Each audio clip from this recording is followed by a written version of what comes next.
नमस्कार मित्रांनो, आज मी तुम्हाला बिंदल्या नावाची गोष्ट सांगणार आहे. आटपाट नगर होतं. तिथं दोघं नवरा बायको राहत होते. मग तो नवरा जो असतो तो एके दिवशी शिकारीला जातो. जंगलामध्ये खूप फिरल्यानंतर त्याला एक रानडुक्कर दिसतं. मग त्याची शिकार करण्यासाठी तो पळतो. पळत असतानाच दुसऱ्या गावातील एक माणूस त्याला मारण्यासाठी आलेला असतो, शिकारीसाठी तिथेच त्या जंगलामध्ये. मग तो पण त्या डुकराच्या मागे पळत असतो. तर तितक्यात हा बाण मारतो आणि ते डुक्कर मरतं. मग ते माझ्या भागातलं डुक्कर असताना तू का मारलं? माझी शिकार होती ती, मग तू का मारली? असं म्हणून त्याला बंदी करतो आणि पकडून नेतो त्या माणसाला. मग पकडून नेल्यानंतर इकडं बायकोला काहीच माहीत नसतं त्याच्या. मग इकडं ती बायको खूप वाट बघते. मग तिला वाटतं कोणीतरी वाघाने वगैरे त्याला खाल्लं का काय.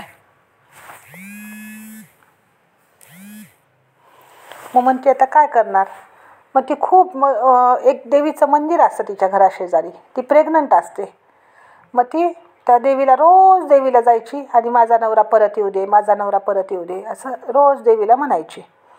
मग ते त्या दोघा नवरा बायकोंचं ठरलेलं असतं की मुलगा जर झाला तर त्याचं नाव बिंदल्या ठेवायचं आपण. मग तिला मुलगा होतो, त्याचं नाव बिंदल्या ठेवते ती. आणि ते मुलगांची राहत असतात. तो मुलगा थोडासा मोठा होतो, 5-6 वर्षाचा होतो. मग तिकडं त्याची शिक्षा संपती. बिंदल्याच्या वडिलाची शिक्षा संपते आणि त्याला सोडून देतात. मग तो घरी येतो तर ती देवीच्या मंदिरामध्ये पाया पडायला गेलेली असती. मग घरी येतो, मुलं खेळलेली असतात बाहेर त्याच्या घरासमोर. मग त्या मुलांना म्हणतो की कोण आहे, तुझं नाव काय आहे बाळा? तर तो मुलगा म्हणतो माझं नाव बिंदल्या आहे. त्या मुलांनी वडिलाला पाहिलेलं नसतं, वडिलांनी मुलाला पाहिलेलं नसतं. मग ते बिंदल्या म्हणलं की त्याला एकदम आठवतं की आपणच ठरवलेलं होतं की मुलगा झाला तर बिंदल्या नाव ठेवायचं, म्हणजे हा आपलाच मुलगा आहे. मग तो त्याला म्हणतो चल घरी, मी तुझे बाबा आहे. मग तो मुलगा त्याला घरी घेऊन जातो आणि म्हणतो नाही, तुम्ही माझे बाबा नाही आहेत. ते म्हणतो नाही बाळा, तुला मला पाहिलेलं नाही आहेस, पण मीच तुझे बाबा आहे ना. ते म्हणतो नाही. ते म्हणे कसं काय? दुसरेच म्हणतो माझे बाबा. ते म्हणे कोण आहेत तुझे बाबा? मग ते म्हणतो माझे बाबा काळे काळे आहेत आणि रात्री येतात रोज आणि मी त्यांना भेटतो. मग त्याला वाटतं की अरे आपल्या बायकोनी दुसरं लग्न केलं की काय, म्हणून त्याला राग येतो आणि तो निघून जातो तिथून. मग त्याची आई मंदिरामधून घरी येते.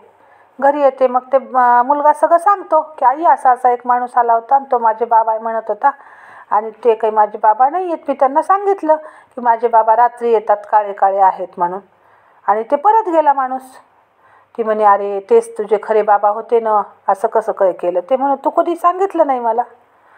मग ती म्हणते आता ते कुठं गेले सांग. मग ते म्हणतो ह्या रस्त्याने गेले ते. मग ती पळत जाते त्या रस्त्यानं, खूप शोधती. तिला काही सापडत नाहीत ते.